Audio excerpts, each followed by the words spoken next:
They're talking about quotas, and they're talking about quotas based on immutable characteristics. They're actually saying that we are not going to use as our key criteria for advancement the merit and competency of the person, but instead we're going to take their immutable characteristic. And that's a really dangerous path to go down because it means you won't get the best people for the job. I am a husband, a father, a lawyer, a Christian, and a proud Canadian. I started this series because it was clear that our nation needs truth. Not just another biased narrative, but real information of substance. We need access to facts and the freedom to think for ourselves. I'm Leighton Gray, and this is Gray Matter. Hello, everyone. Welcome to another episode of Gray Matter. Well, on this show, we talk a lot about, progressivism, wokeism, diversity, inclusion, equity. These things come up a lot on our program, but today we actually have somebody who has spent a fair amount of time delving into these concepts and to maybe give us some first principles. What do we mean when we say diversity? What do we mean when we say equity? What is meant by inclusion? Who's included? Who's excluded? And his name is David Miller Haskell. Thanks for being with us on the show today, David. It's a real pleasure. I'm grateful. Yeah, well, we're grateful to have you. Before we introduce you more properly, as we always do, we've got some framing aphorisms that are meant to be relevant to the subject matter. The first is from somebody we quote a lot on this show. His name is Thomas Sowell, who you probably know is a brilliant economist who's at the Hoover Institute in the United States at Stanford, who wrote, the next time some academics tell you how important diversity is, ask how many Republicans there are in their sociology department. Right on. Yeah, exactly. The next one is from the late Roger Scruton, who's a brilliant British author who died about 7 years ago, but left behind just a wonderful legacy of books. He said, "It is not the truth of Marxism that explains the willingness of intellectuals to believe it, but the power that it confers on intellectuals in their attempts to control the world. And since it is futile to reason someone out of a thing that he was not reasoned into, we can conclude that Marxism owes its remarkable power to survive every criticism to the fact that it is not a truth-directed, but a power-directed system of thought." The next one is from Martin Luther King, the late Martin Luther King Jr., who said, "I have a dream that my 4 little children will one day live in a nation where they will not be judged by the color of their skin, but by the content of their character." That's a principle that seems to be inverted by diversity, inclusion, equity. And finally, a funny one that comes to us from George Orwell from his famous book, Animal Farm, which says, "All animals are equal, but some animals are more equal than others." So who do we have on the show today? Well, it's David Miller Haskell, PhD. He is an associate professor at Wilfred Laurier University and a social scientist. He researches and publishes on cultural trends in Canada. Professor Haskell is a senior fellow with the Aristotle Foundation for Public Policy. Those of you who follow the show will know that we had Dr. Mark Milkey on this program, a very fascinating episode, and so David is also part of that same let's say call it a think tank. So thanks for being with us today, Professor. It's great to have you on the program. I'm really looking forward to diving into this, these topics, which are of great interest to both myself and the people who follow the show. Yeah, again, I am truly grateful because I've watched your show, Leighton, and I think that you have great guests and you ask great questions, and I think this is going to be a really fruitful conversation. Yeah, well, I hope we can live up to the standard. I know that you certainly fit in well with the standard of guests that we've had. So let's see if I measure up to past performance.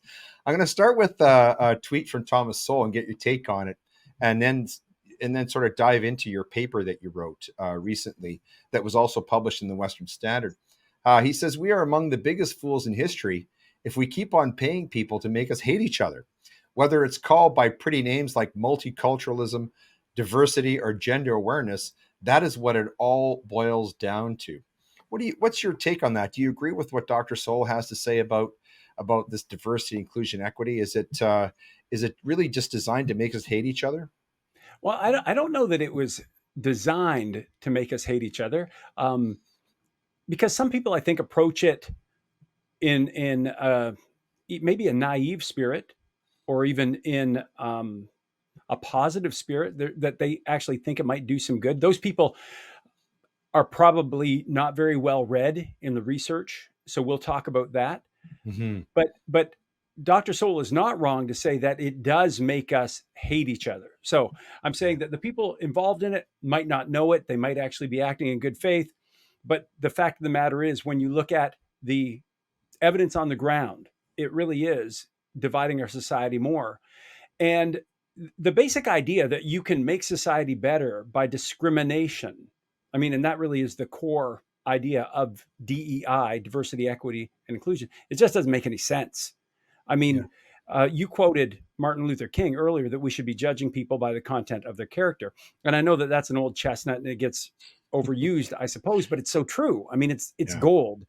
And essentially, what DEI would have us do is reverse that. And you mentioned that too. And I think that we can draw a direct line from the increase that we're seeing in anti Semitism to Hmm. the proliferation of DEI instruction in our universities and its embrace in our businesses and its embrace in our government. Because DEI really is about discrimination, and it's justifying discrimination. Hmm. And Hmm. insofar as you justify discrimination, you're going to get more of it. Yeah. Soul often talks about whatever you incentivize, you get more of. Whatever you Yes. stigmatize, you get less of. And we're now incentivizing discrimination. Hmm. So let's break down these concepts if we can.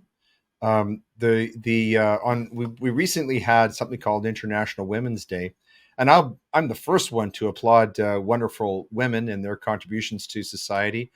Um, but I couldn't help but notice that International Women's Day happens to coincide with the anniversary of the Bolshevik Revolution in 1917, and I don't think that's accidental. And then I noticed that our Supreme Court of Canada put out a meme saying that it's very important in the context of International Women's Day to achieve diversity in the court. But I don't think they're talking about the same kind of diversity that someone like myself or you would think is beneficial. They're talking about just having more women on the court. So when people like the Supreme Court of Canada, when they're posting that meme and they're talking about diversity, or talking about diversity at the university where you live and work, what are they talking about? What do they mean when they talk about diversity? They're talking about quotas, and they're talking about quotas based on immutable characteristics. They're actually saying that we are not going to use as our key criteria for advancement the merit and competency of the person, but instead we're going to take their immutable characteristic. And that's a really dangerous path to go down, because it means you won't get the best people for the job. Hmm. Equally troubling is that it it casts dispersion on anyone who might get into a position on their own merit if they hold the immutable characteristics that are now privileged. For example, when a woman becomes a judge now, are we supposed to question? Well, I'm sorry.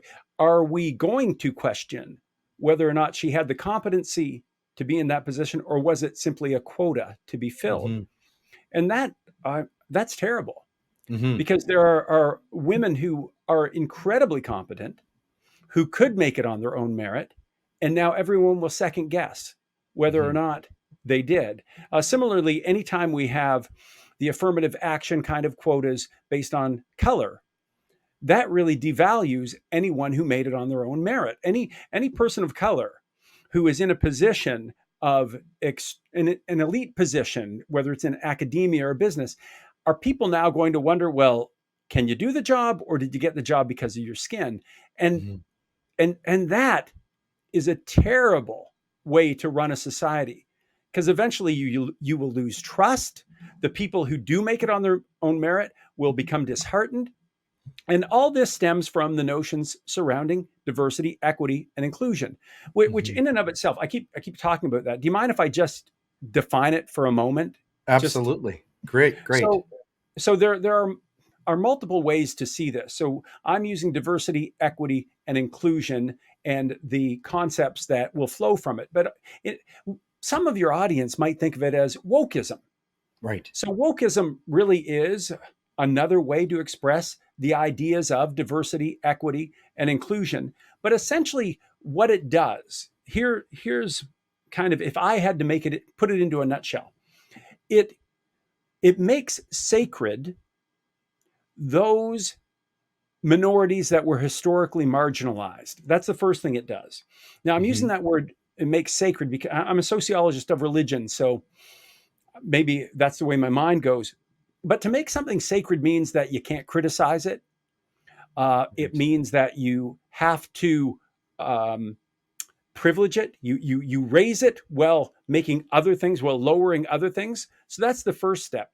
DEI or wokeism, it really is this idea of making sacred historically marginalized groups. That's the first thing. But the second thing is that once you've made them sacred, then you have to discriminate in order to make sure that the outcomes are better for them. Hmm. So this is very important. I'm saying that you discriminate to make that happen. It's not about leveling the playing field. It's about actually cooking the books, putting your Hmm. finger on the weight. You are discriminating against one group in order to give better outcomes to another. Hmm. And that has been shown historically to not work. Hmm. It will unravel your society. Now, we're able to look into the past and we say, wasn't it terrible when whites in the South of the United States would elevate themselves and would make black people inferior? We say, of course, that is horrendous. They would discriminate like that explicitly. That's Like Jim disgusting. Crow or something. Jim Crow, the redlining on housing, where they would make it so that it was difficult to get mortgages for black people, Hmm. or Hmm. etc. And we recognize the inhumanity of that. We recognize how wrong it was to discriminate. But now, under DEI or wokeism, whichever title you want to use, they're saying, let's use discrimination for a noble purpose. Well, there is no noble purpose. So, in that, you see two of the key characteristics of DEI, what you really hear in these DEI training sessions. But there's a third one as well. And the third one is this: it really does try to demonize Western values. And in particular, it tries to demonize Western values that would generate from the Judeo Christian tradition. Hmm. And you say, well, what do they have against that? Well, under their particular worldview, they think that any kind of disparity in outcomes is really underpinned by Western values.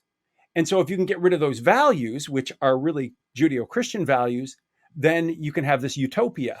So, they purposely will speak against and demonize Western values, which are really Judeo Christian values. So, those are, when I'm talking about DEI, I'm talking about making sacred historically marginalized groups, discriminating in order to make sure there are better outcomes for those historically marginalized groups, and finally, really demonizing Western values, which are Judeo Christian values. That's what Hmm. I'm talking about when I'm talking about DEI. Hmm.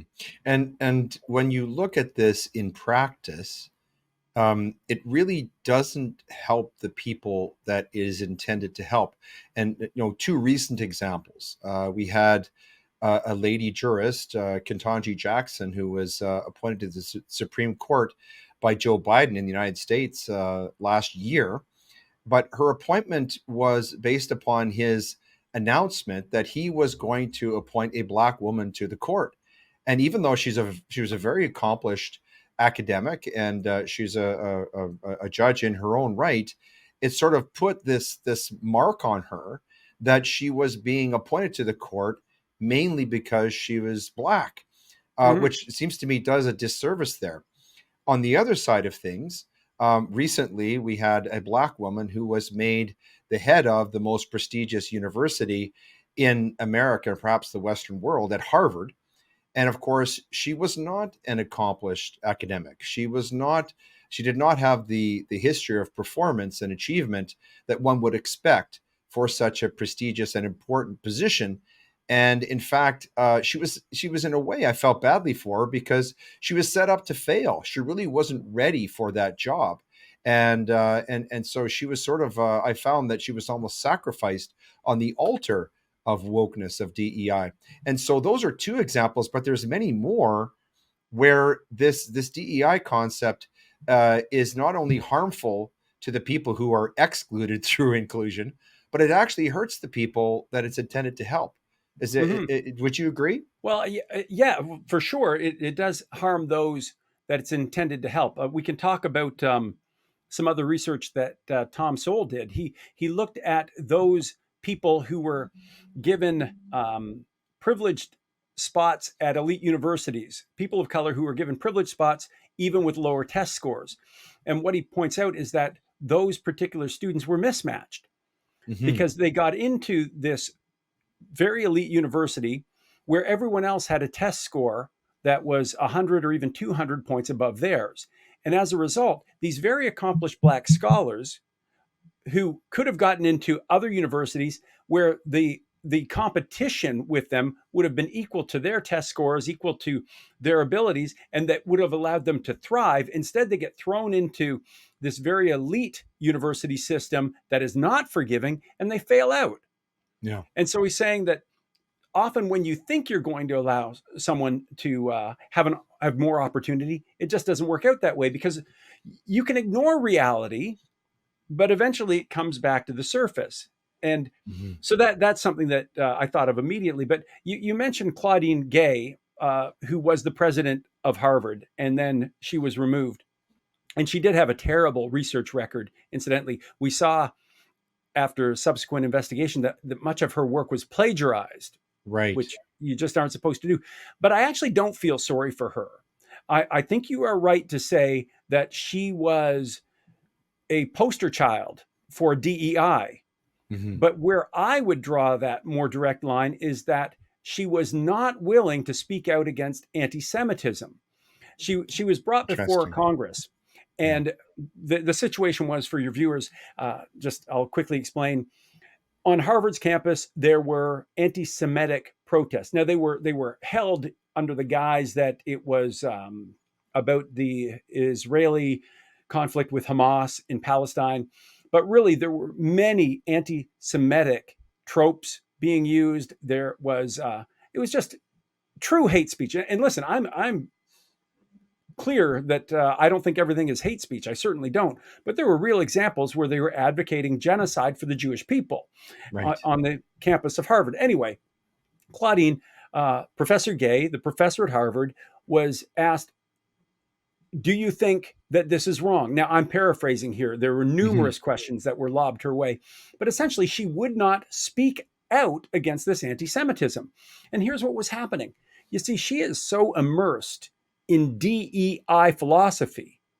She sees Jewish people as a privileged class, as the oppressor, and therefore anything that's done against them is fair game. I mean, that's the ultimate notion of DEI. It says that if you are in the wrong camp, if you're the oppressor, and the oppressor is typically someone who is performing above the mean. So now Asian Americans are often seen as oppressors. Whites are always seen as oppressors, and Jewish people are now often targeted as oppressors. And under the DEI rubric, it means that you can do whatever you want to them. They're the bad guys. And so Claudine, or Professor Gay, she didn't want to say anything. She didn't want to say that it was out of bounds because she was immersed in this DEI philosophy. And we saw it. And it really, I think that was the thing that got her fired. And then it was, well, that got people interested in her firing. And then the plagiarism sealed the deal.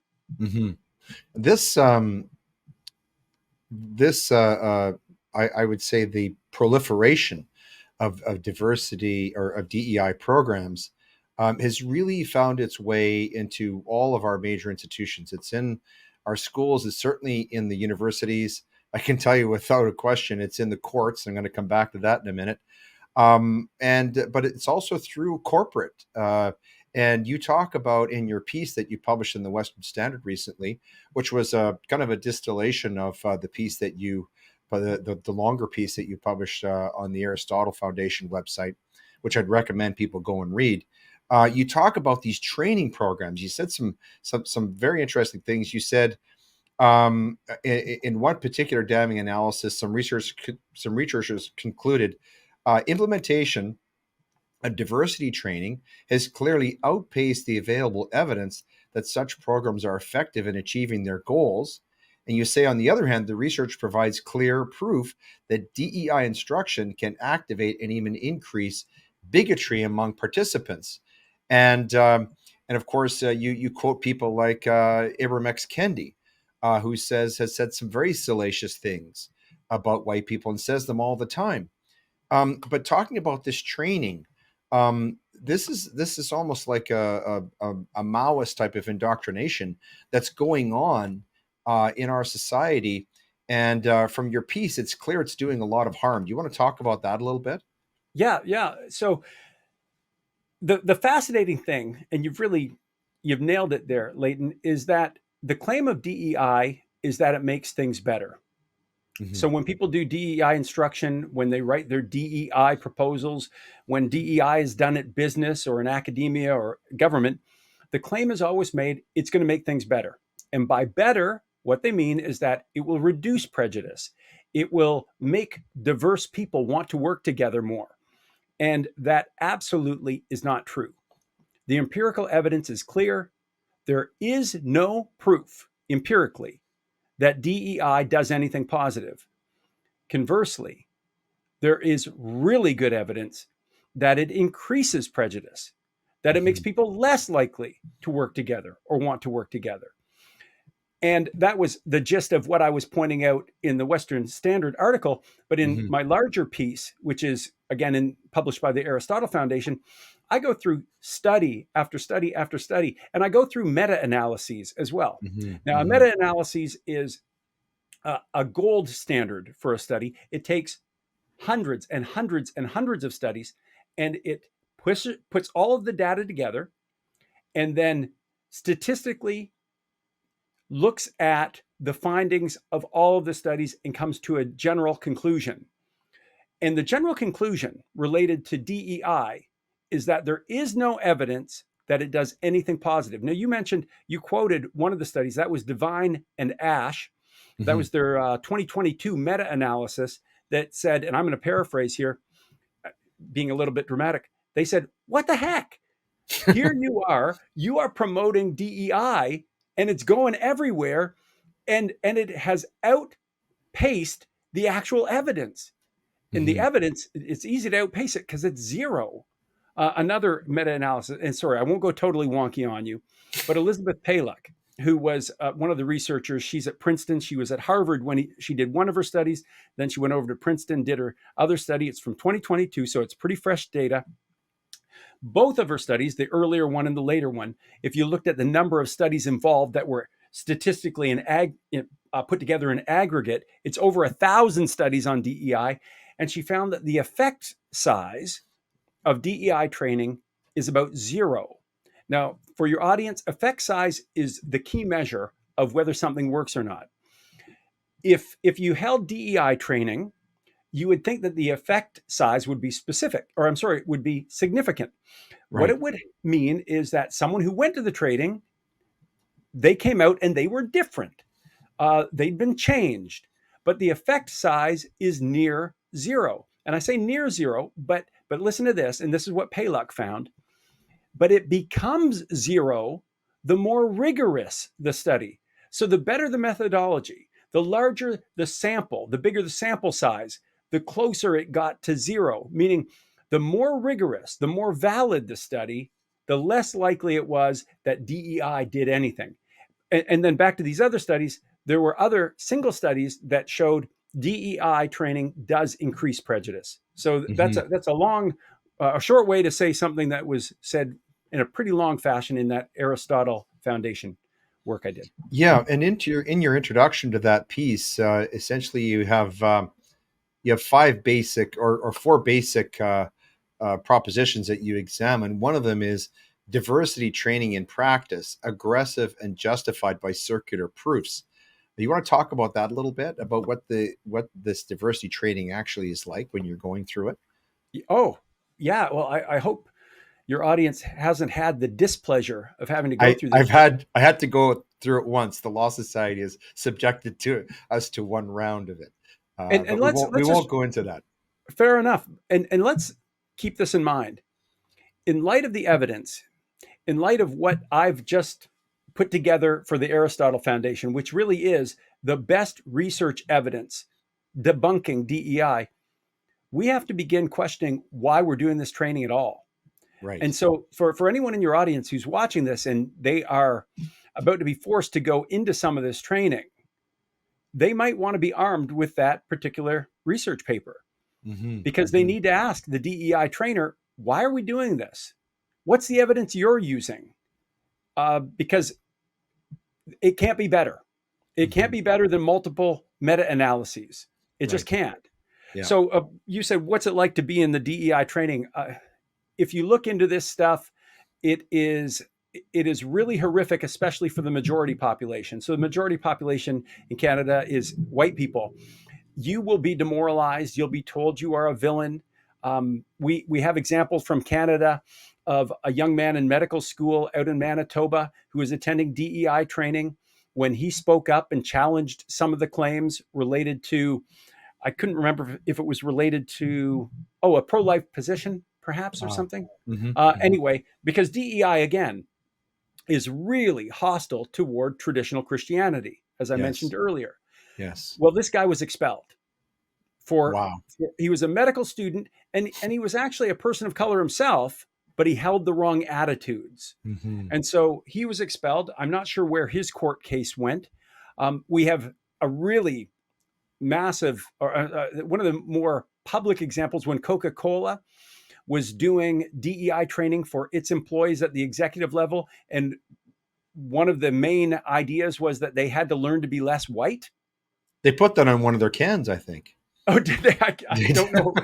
Yeah. Well, so this idea that you have to somehow be embarrassed by your skin color. I mean, we would never, ever say to someone a black person, you need to learn to be less black. Really? You're trying to tell me to be ashamed of something that I have no control over? But that was part of the DEI training for Coca-Cola.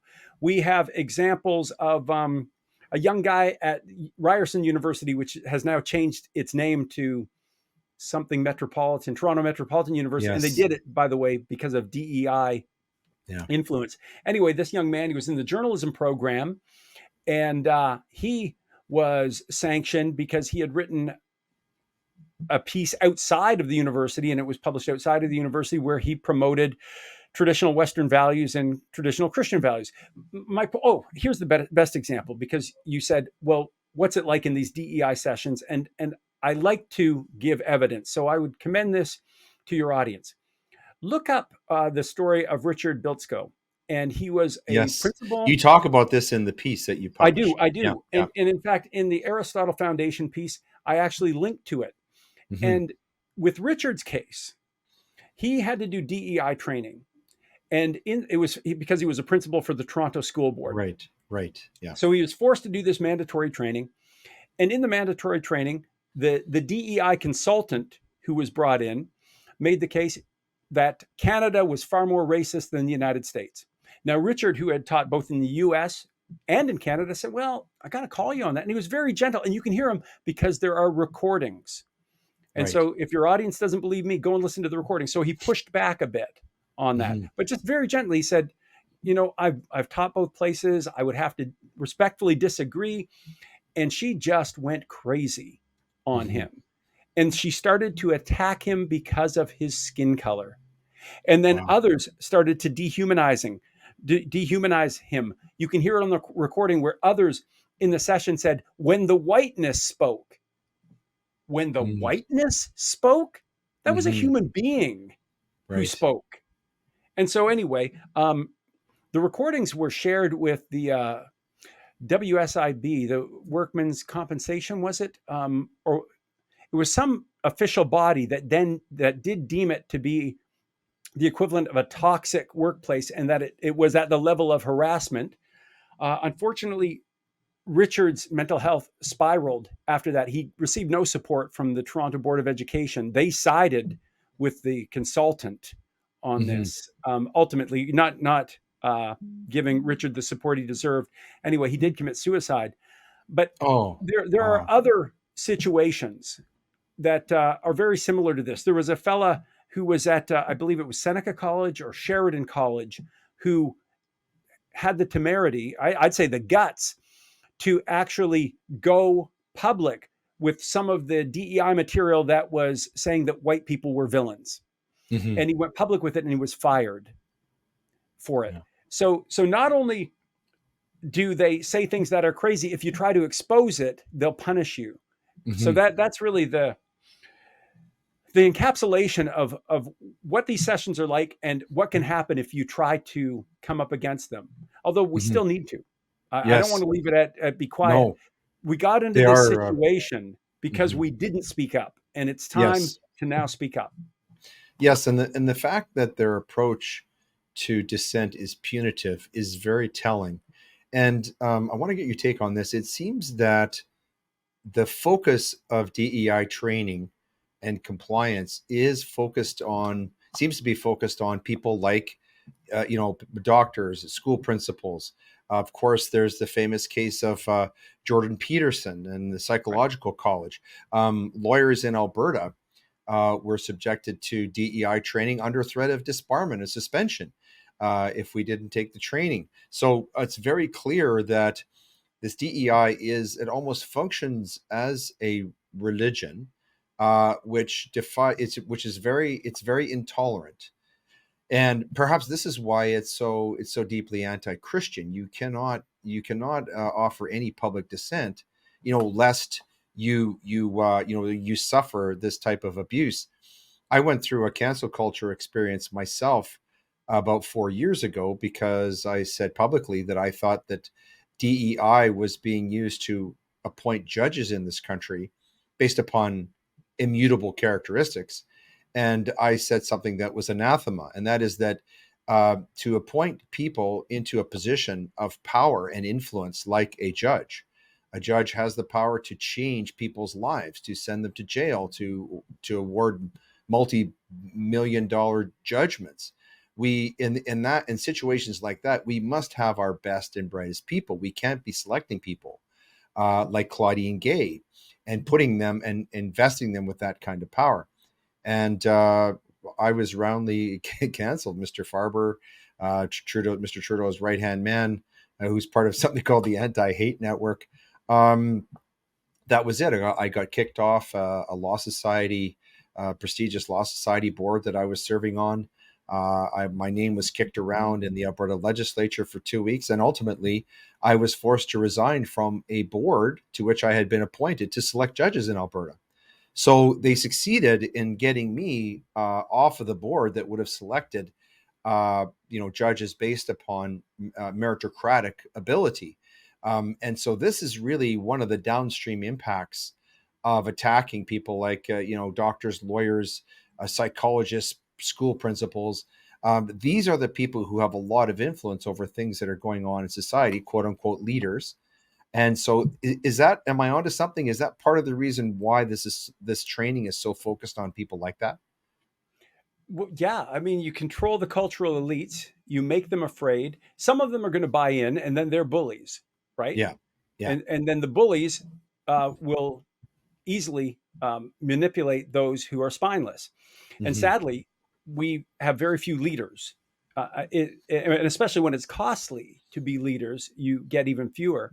And you're not wrong. I just want to, I mean, it's way, way after the fact, and I'm probably saying something you already know. But when the Trudeau government came in 2016, they implemented a statement of principles, a diversity statement of principles to Right. become a judge.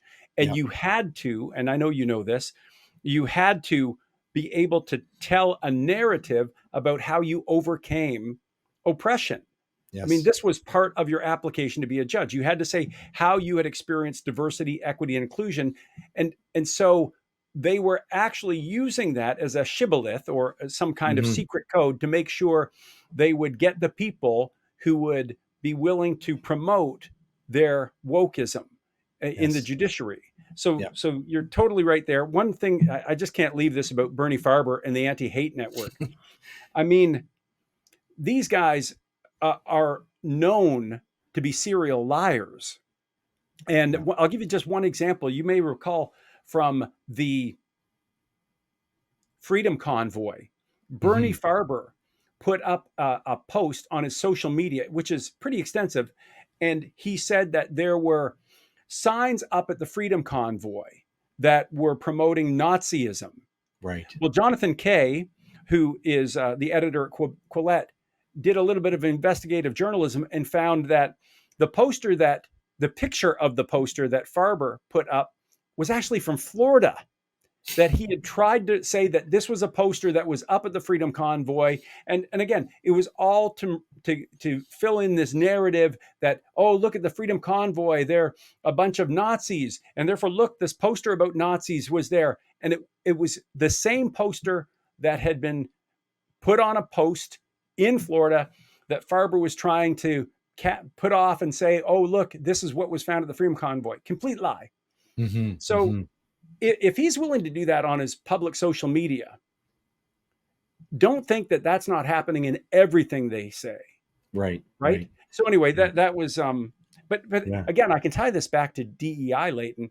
They are the purveyors of DEI ideas, and the DEI idea that I see here is any means necessary, Hmm. any means necessary to rid the world of Judeo-Christian values, any Yes. means necessary to create equal outcomes. I'm happy to use any lie if it means that if I get the ideological advantage. Hmm. And Hmm. and we really do need to open our eyes and know what their end game is. Hmm. Their end game is the destruction of our society as we know it. All the things that contributed to the economic success and the freedom that we enjoy is in peril because these people, these DEI proponents, these progressives, the people who man the anti hate network, for example, they have an agenda, and that agenda is to destroy what is to replace it with what they see as their utopia. Hmm. Hmm. This is interesting listening to you. It makes me think of Nietzsche's parable of the tarantula. For those who aren't familiar, there's a parable of the tarantula, and the idea is that the tarantula is an allegorical beast, which is basically represents liberals, um, small L liberals, but in Canada, I guess large L liberals. And the idea is that this tarantula spins a web and it uses up and it actually devours the very people that it's pretending to help. It comes in the name of equality, or in this case, equity. But what it's doing is it's actually using people, in this case, using victim groups in order to graft power to itself, and it actually devours them, metaphorically. And that seems to be what's happening now. And this tarantula is becoming more and more hungry as we see come into fruition bills like C367, which would remove the religious exemption in the criminal code to commenting on things like LGBTQ. Or the worse yet, now Bill C63, which is going to permit an organization like the Canadian Human Rights Commission, which is about as left as they come, to actually decide what is and what is not hate speech, and could imprison people like you and me for writing the things that you do and teaching the things that you do, and me for producing a show and talking to you about them. So this seems to be, if anything, coming to a head. And I'm interested to know from you, obviously, using this, this metaphor I referred to, Nietzsche's metaphor. This seems to be the end game, is to graft power. But are we coming to an important sort of head here, where we're going to have to, where there won't be any turning back? And what are you seeing based upon your sort of, you're a sociologist, you see these trends and you've studied this deeply. Do you see signs that perhaps Canadians are starting to reject all of this? Well, yes and no. And I know that that sounds really equivocal, so I'll explain it in depth. The first thing I want to say is that we we people who are awake to what's going on, we people who see the tarantula and we see that they are close to devouring everything, we don't have a lot of time to act on this. Now, Mhm. some people might take comfort in that they see the conservatives under Polyev are going to be successful. Um, I would be a little bit hesitant to rejoice too early. Uh, Mhm. our our elite politicians, whether they're conservative or liberal, tend to underperform when it comes to our culture when they get in power. Mhm. So yes, Polyev has been saying a few things that sound promising, but I don't know a conservative leader that hasn't said those same kind of things before Mhm. they get Mhm. elected, and then nothing changes. So Right. I'm not hopeful. And the only time it seems that Polyev actually does speak up is after a poll comes out that says he could probably gain a little bit of voter acceptance. He doesn't seem to be guided by principle, but guided by polls. That Mhm. doesn't Mhm. encourage me. I Yeah. want to be proven wrong. So those who think that government will eventually save them, so the only thing they'll do is vote, I think they're underestimating what needs to happen. I think if Mhm. we leave it up to government, it might go slower, but the end result will be the same. Mhm. So what does Mhm. need to happen? I think people need to realize that it is historically very common that one needs be to take a risk and to sacrifice. And it is uncommon not to have done that. So I look at the generation of those who were raised in 1910 and then into the 1915, 16, 17, into the First World War. And then 1940s, end of 1945, we finished the Second World War.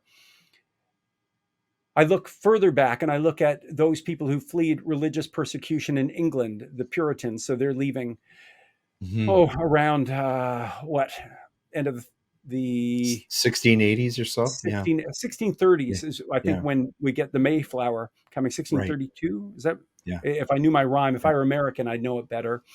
I don't. But it is not, it was common that one would either fight, so the fight or flee. And we don't have any place to flee anymore. Mhm. You can't go to the United States. The United States is facing this same problem. So it is time for people to stand up. And I'm not advocating a martial or military response. So Mhm. that's not where I'm going, because I don't think it's needed at this point. But what is needed is for people to stand up and say, I might lose my job, but I'm going to tell the truth. Mhm. Mhm. And and unless you are willing to make that sacrifice, unless you're willing to sacrifice your reputation for the truth, unless you're willing to sacrifice your potential employment for the truth, there will be other sacrifices, and it's probably going to be your kids. Mhm. So Yeah. you choose to sacrifice now, or you leave it to your children. Mhm. But one way or another, somebody's got to make the sacrifice. Mhm. Yeah. This reminds me of what Dietrich Bonhoeffer wrote about cheap grace. He was talking about really cheap grace is another way of saying virtue signaling, right? Mhm. Where you're signaling virtue, you're seeming virtuous, but actually you're not doing anything, and that the real virtue is taking a stand. Like Martin Luther, here I stand. And this is something that hopefully is going to become more common. Obviously, it needs to happen, but in the meanwhile, I'm curious to know, what is it about Christianity which the purveyors of DEI find so offensive?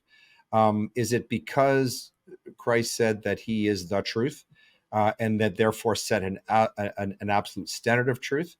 Or are they actually offended by the idea of love thy neighbor, or pray for your enemies? What is it about Christianity that the DEI cult, if you will, finds so offensive? Uh, I'm sure it's numerous things that they might not even realize.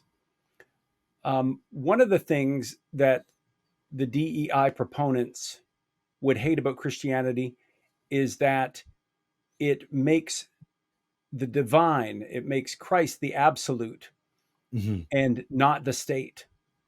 Yes. Mm-hmm. So they don't like that competition. That's the first thing. Mm-hmm. Another thing that they wouldn't like about DEI, or I'm sorry, about Christianity, why the DEI proponents wouldn't like Christianity, is that when someone truly believes, they can become fearless. Mm-hmm. Mm-hmm. The whole notion of Christianity is predicated on the idea that at some point you will face your maker, and he's either going to say, "Well done, good and faithful servant," or "Depart from me." Mm-hmm. Mm-hmm. And so for the true believer, that means you don't care about what these earthly powers do. And Right. for earthly powers, that's terrifying.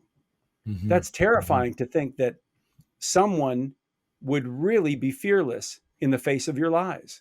But I Mm-hmm. don't see that, right?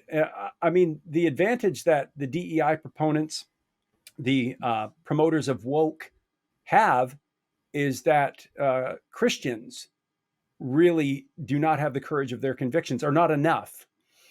Yes. In particular, and if I could really point this out, the pastors in particular are incredible Mm. cowards. Yeah. Try and go if you. I mean, I have the time. I go through the online sermons of pastors at some of the largest evangelical churches. So these are conservative Protestant churches, Right. and Yeah. try to find one that speaks specifically about the cultural issues of our day, and you will not. At best, you'll hear them say, "You've got to stand up against the culture," they'll say. Now, that to me is fascinating because Mm-hmm. they will not use the words. So, what they think is a brave sermon is actually an anti sermon. What Mm-hmm. they've done in refusing to actually name the problems, radical gender ideology, Mm-hmm. the mutilation of children right now through what I would say is the worst practices related to transgender medicine. And we know that it's really terrible practices because we have the United Kingdom, Scandinavian countries, other European nations saying, "Whoa, we're not going to do that anymore because the evidence says we shouldn't." Right. But we have pastors who won't talk about these things, even though it would protect more children, even though it would wake up their congregants to maybe take action. So they Mm-hmm. won't use the words. They'll say things like, again, "You've got to stand up to the culture." But because they won't say what it is, they're actually teaching their congregants, the Mm-hmm. people in the pews, something. They're saying, "I'm afraid to say the words. You should be too." Mm-hmm. Mm-hmm. The message they're actually preaching is, "I won't say the words. You better not." Mm-hmm. And so I challenge any pastor, and I actually challenge the people in the congregations. If your pastor is not willing to speak up on these issues at a time such as this, you better find another church because you don't have a shepherd, you have a sheep. Mm-hmm. Mm-hmm. No, we talked about you talk about the churches, we talked about universities, we talked about government, but it's in our courts too. There's a recent Supreme Court of Canada decision ruled in a sexual assault case that it was problematic for a lower court judge to refer to the alleged victim as a woman, implying that the more appropriate term should have been person with a vagina. And this Right. is a judge who was appointed out of Alberta, Justice Sheila Martin, wrote that the trial judge's use of the word woman may have been unfortunate and engendered confusion. And to me, what was significant about this case uh, is that there was no hint of transgenderism in this case. Um, And yet here, the person in the case wasn't identified as transgender, and the complainant is referred to throughout as she. This case is called Regina versus Kruk. So here we have the Supreme Court of Canada now is breaking down our traditional gender binary and is redefining on a legal basis the whole concept of woman, and in a real sense is erasing it. How do we combat this stuff? Do you have any ideas about that? That is a larger problem for sure. We are now seeing the impact of liberal appointees on our Supreme Court. And we really have seen very ineffective appointees by the conservatives. We have a constitution that is incredibly damaging for true equality. So you and your viewers are probably aware that our Charter of Rights and Freedoms has a section called Section 15B. And Right. 15B of our charter says that discrimination, if it's against the majority population and is meant to ameliorate past historical wrongs, well, it's okay. But it doesn't say anything about, well, when has the problem been fixed? Mhm. Does the majority population have any rights in this? The Human Rights Tribunal of Ontario has said the majority population doesn't have any rights. In fact, a few months ago, the Ontario Human Rights Commission said that white people cannot claim discrimination when they are discriminated against for being white. So you've asked, what do we do about a Supreme Court that has now abandoned what would be the principle of fairness? I'm stymied because they're appointed for life, aren't they? Yes, they are. Yeah. They're Okay. So, totally unelected and actually operating outside the rule of law in a real sense. oh yeah, yeah. I mean, even we've seen very troubling things from the court in recent decisions, and they always, whenever Christian belief is pitted against the Supreme Court, the Christians lose. And the Mhm. two cases that I look at are the Trinity Western decision. So Trinity Right. Western Yeah. University wanted to have a law school. It went all the way up to the Supreme Court. What had happened was two law societies said, because Trinity Western embraces the traditional Christian notion that marriage should be between a man and a woman, and that should be practiced on their campus, it was deemed that they were too discriminatory to be able to have a law school. And this was put forward by two law societies. They said, therefore, we should not let these people be lawyers, Mhm. which, by the way, is discrimination against a religious group. Went to the Yeah. Supreme Court, and the Supreme Court said, yeah, actually, you're right. They should not be able to have their own law school because Yeah. they have this terrible belief that Mhm. men and women should be married. Mhm. And so we Mhm. saw that. And then we saw in the Whatcott decision. So I don't want to go down every legal decision, but people should look this up. So the Right. Whatcott decision was about freedom of expression. And there was a conservative Christian who was saying that homosexuality was a sin. And the Supreme Court said that the problem with Whatcott was the gentleman who was charged, was that he was quoting scripture. And even though that might have been rooted in fact, and even though some of the studies were rooted in fact that he was using, truth was no longer considered a defense. They Wow. said that truth could be used in order to foment hatred, and therefore truth was no longer acceptable. That was the Supreme Court that said that. Mhm. So when truth is no longer a defense for the things you're speaking, when it is clear that the right to religious belief is no longer accepted, as seen in the Trinity Western decision, I wonder if we are so far gone that there's not really anything that can be done. But that doesn't mean we don't do anything. No, for Um, sure. Yeah. so I mean, cards on the table. I'm a conservative Christian, and therefore I believe that God can pull miracles. I believe that Mhm. God can do miracles. And based on that, I say you never give up, you tell the truth, and you let God do the rest. Well, that is great advice, a great approach, and a great way to sort of sum up our conversation here today, in which we've learned a lot.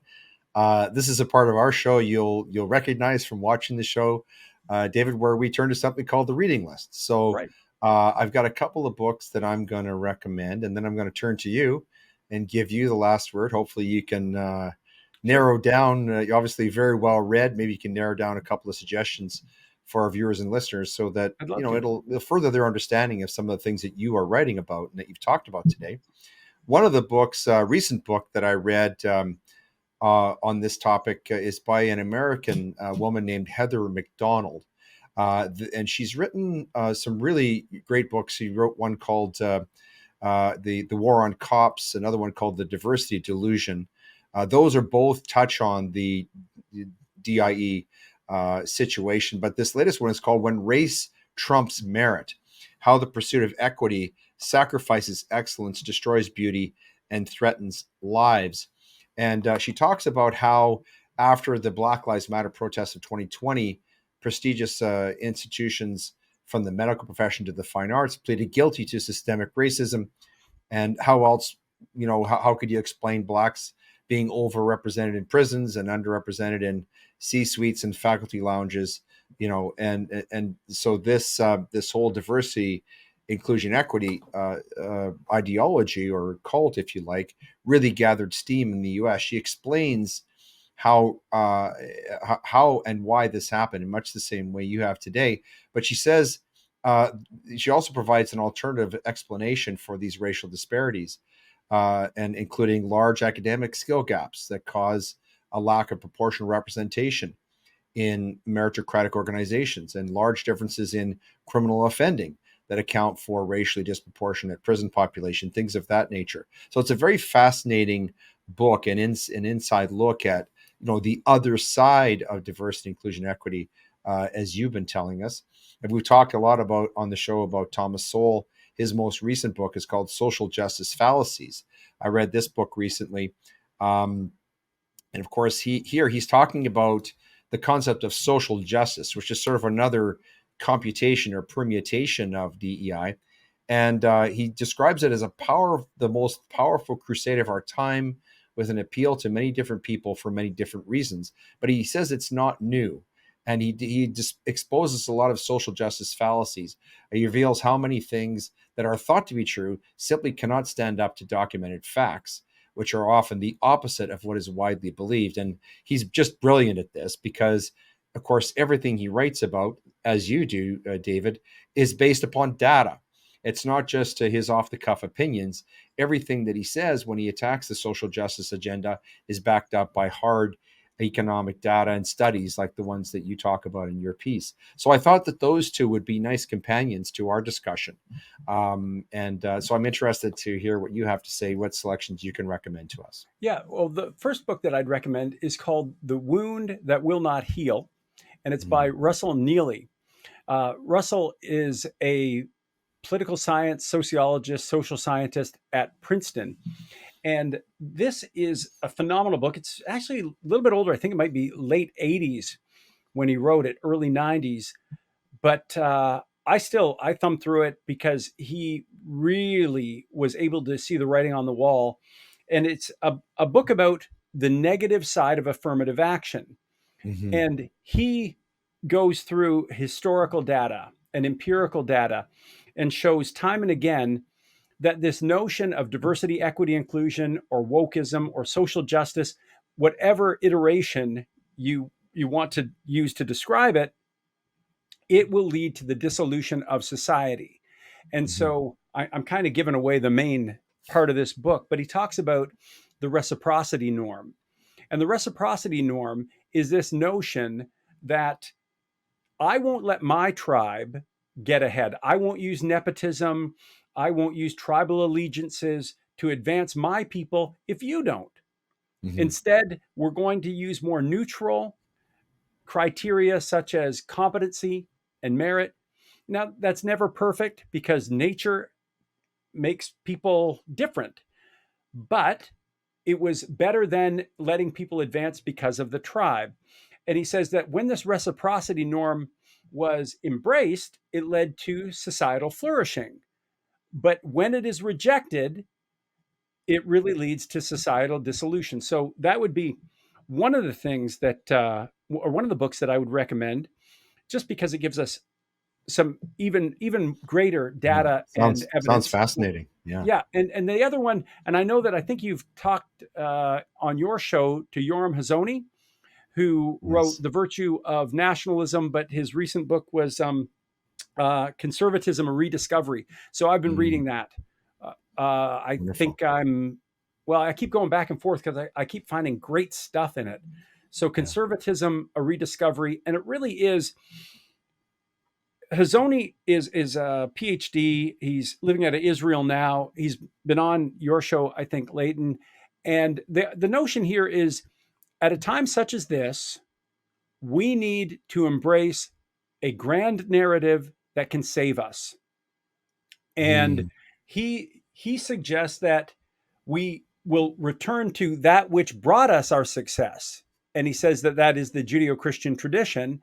oh, And so it's time for people to realize we need to conserve the traditions that we had. That's what a conservative is. A right. conservative is not someone who's this stodgy, old, never change, but they say when something is going wrong, let's look in the past where we got it right and Yeah. let's conserve that tradition and pass it on. So I really Yes. like his thinking, and I really like the ideas he's putting forward. It's helping me to clarify what I would say is a really good ideology or grand narrative to replace wokeism. Hmm. That sounds like a great book. It reminds me of something that Roger Scruton wrote about in How to Be a Conservative, where he defines conservatism much in the same way as you just said. He said that, I'm a conservative. Well, what is a conservative to? Well, he or she conserves. Well, what do they conserve? They conserve beauty. Well, what is beauty? Beauty these are all the things that we find valuable, worth preserving, about our lives, about our past, about our history, about our culture. And so that it sounds like that's really what we all need to be engaged in right now. And that is the way to sort of respond to this attack that's trying to erase everything that's beautiful to us, is to take steps to preserve that. And of course, through your writing and through your advocacy and your teaching, you're doing that. I had the impression from reading your paper that it had the beginnings of a book in it. Is that on the frontier for you? Are you planning to develop some of your ideas into a book? I am, yeah, Wonderful. yeah. You want to tell us about that? Well, what I think I want to do is write a book that shows the empirical validity of conservative ideas, and in particular, Oh, Christian conservative ideas. brilliant. I hear so often from my academic colleagues about why conservatism, and Christian conservatism in particular, is a terrible thing and bad for society, and they're just so categorically wrong. It's just appalling to me that no one has. Well, I'm grateful, I guess, because I'll write the book. I was going to say, why is there not a book on this? So I think I'm going to fill that gap. What I It'll want to be do the is I want to show seminal the. treatise. Yeah, it'll be like Yeah, John yeah, Locke's second treatise. Yeah, it'll yeah. be wonderful. Yeah. Just Um, to comment on that, that would be something that I'd like to do. Can I make one more comment about DEI? Please Because do. I sometimes I Please feel do. like I say a lot of things that I'm against, and I want to say what I'm for. So Sure. here's what I would say as a concluding statement, if indeed we are at the end. What we were doing before the onslaught of DEI was working. If you look Yes. at every sociological measure related to acceptance of others, Mhm.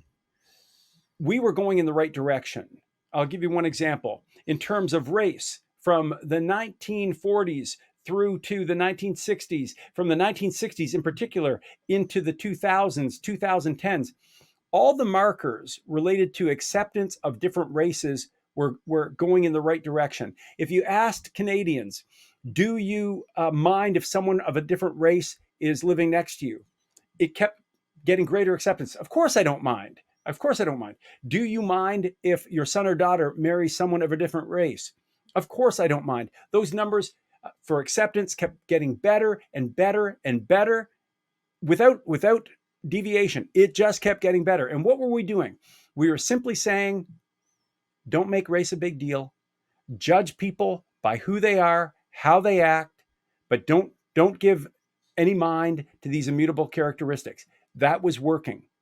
Mm-hmm. And now we've reversed that completely. And now we're beginning to see racism, real racism, from people of color and white people, more discrimination.